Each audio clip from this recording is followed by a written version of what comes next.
A legal research and advocacy group called the Constitution Project has produced a sweeping 600-page report on U.S. interrogation and detention practices in the years after 9/11. The task force concluded that, quote, it is indisputable that the U.S. engaged in the practice of torture and that the nation's highest officials bore ultimate responsibility for that. They also found no, quote, no firm or persuasive evidence that these interrogation methods produced valuable information that could not have been obtained by other means. Present and former U.S. government officials were part of the task force. With me today is Ambassador James Jones, who co-chaired the group. Who's also a former ambassador to Mexico. Sir, thank you so much for coming. Good to be with you. Thank you. President Obama, at the very beginning of his presidency, signed an executive order to stop torture. But human rights organizations say indefinite detention itself is torture. Is it fair to say that the Obama administration is engaged in torture now? I don't think so. I think he made a lot of good moves when he came into office. And our situation, our conclusion is, doing things by executive order can be changed by the next president very easily. And so the kinds of protections, human rights protections that we're talking about should be done by the Congress and should be part of the statutory part of the laws of the United States, not just executive order. But yes, it's much better than it was. We still have some concerns about policy on the drones, for example. But the kinds of abuses that we found over the years, since the 9/11, do not seem to be practiced these days. What about indefinite detention? Well, that's one where our task force was unanimous. We just do not believe that it fits into the laws and the ethics and the values of America to have indefinite detention and to not allow a court of law, an adjudication of the charges against a person to go through an orderly process. More than half of those detainees at Guantanamo currently have already been cleared by the U.S. government. That means all the intelligence, the military, the law enforcement, and all of the agencies involved have said there's no reason to hold these people, and they still are indefinitely being detained in Guantanamo. We feel very strongly that they ought to be released, and that should be done immediately. And the president, we've called on the president to tell his Secretary of Defense to issue that order to release them. Defense lawyers argue that even with the transfer restrictions in place, the law even now allows for the administration to use waivers to release some of these men, and yet those waivers are not being used. Why? Probably politics comes into that. Everything that the loyal opposition wants to criticize the administration for being soft on terrorism or things like that. So I think all of those things go into the decision. I don't know personally. What about being soft on the rule of law? No, I agree with that. That's our position, that we should meticulously follow the rule of law. That's what we preach all over the world. We preach our values, and we've actually prosecuted similar cases against other countries who have not followed what we say we ought to do, and we're not following and practicing what we're preaching, and I think that should be stopped. But what I'm saying is, this is a highly political thing, and the only reason that I can figure out why the administration is not releasing those for which they have no case whatsoever is that it's politics. Well, politics in what sense? Can you explain it?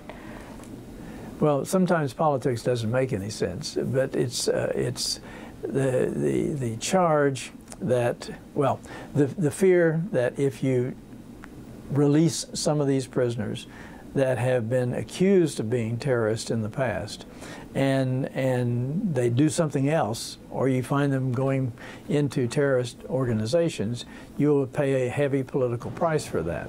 And I think that has to be the only reason why they're not released.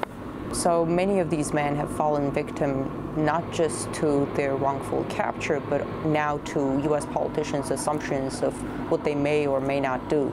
Do you think the U.S. is acting on fears and assumptions rather than what's lawful or not? Well, I don't want to comment on what do I believe the administration is or isn't doing and for what reason.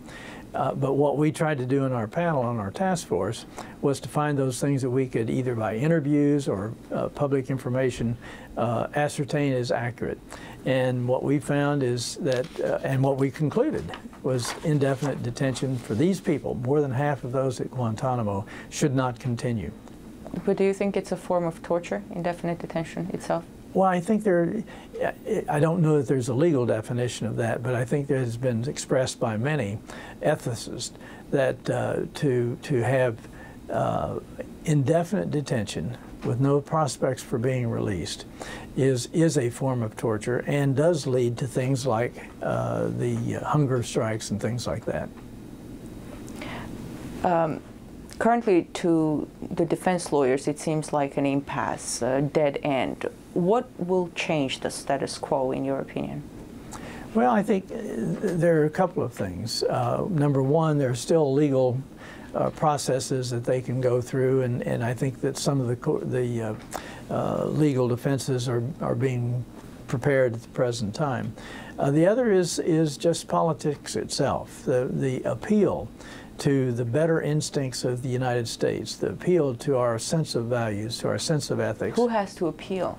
Well, I think you have to develop a constituency for this. One of the reasons we put out this report and have disseminated it quite widely is for those organizations or people or leaders or politicians or public officials who believe, as we do, that we have a value system that has to be upheld, that they will get active in this and they will start creating a sense of we have to do what's right. And that leads to political decisions that go in the right direction. Up until this point, it's been sort of covered up. We haven't talked about it. All we've talked about is the terrorism itself, those who've been detained. We assume, and this is again against our principles and against our legal history, we are presuming that they're guilty of something, even though we can't prove it. And that's just the opposite of what our rule of law says, that you're presumed innocent until proven guilty. This hunger strike, do you think it will make a difference? Well, it might. I obviously wish that they didn't have the hunger strike. I think it's not only bad and has permanent damage to those who are participating in it, it damages the United States around the world and our reputation. But I don't know if it's going to make a difference or not. What if someone dies there? Well, I think it's terrible. It's terrible, particularly if it's someone who has been pre-cleared by all of our government agencies and should have been released. I think that's a terrible black eye for the United States. The New York Times has recently published the plea of a Yemeni national who's been imprisoned at Guantanamo without charges of any kind for more than 11 years. And here's what he writes. "No one seriously thinks I'm a threat, but still I'm here. Years ago, the military said I was a guard for Osama bin Laden, but this was nonsense, like something out of the American movies I used to watch. They don't even seem to believe it anymore, but they don't seem to care how long I sit here either. The only reason I'm still here is that President Obama refuses to send any detainees back to Yemen.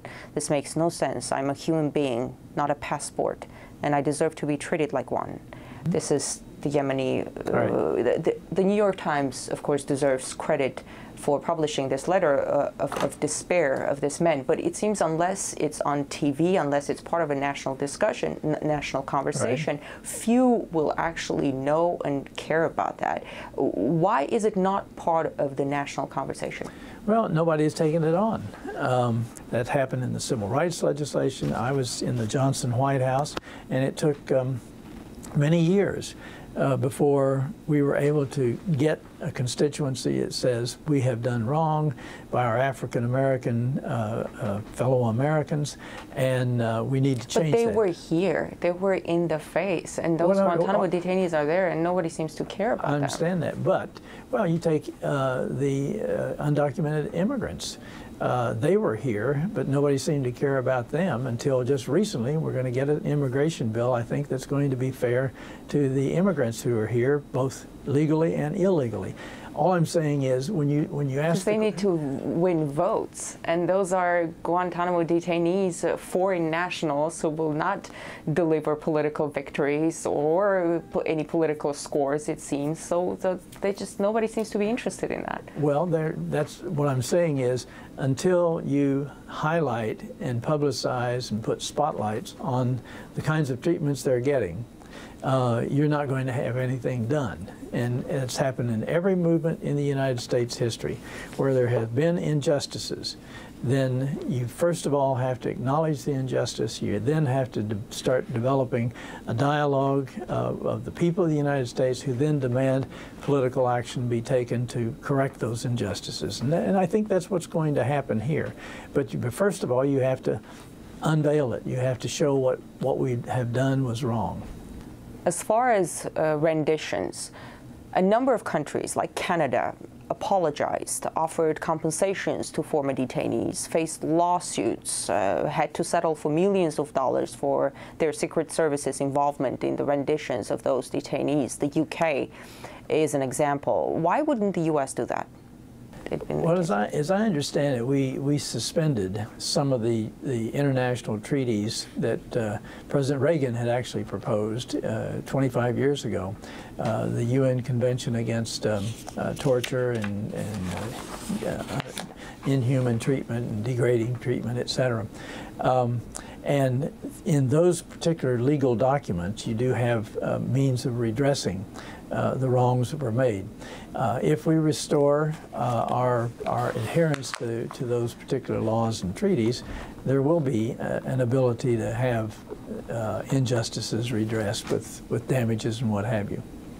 Something I found very interesting. After all these rendition cases, the UK Court of Appeals ruled that the government could not assert state secrets or use state secret evidence in its defense, stating that, quote, allegations of wrongdoing had to be heard in public.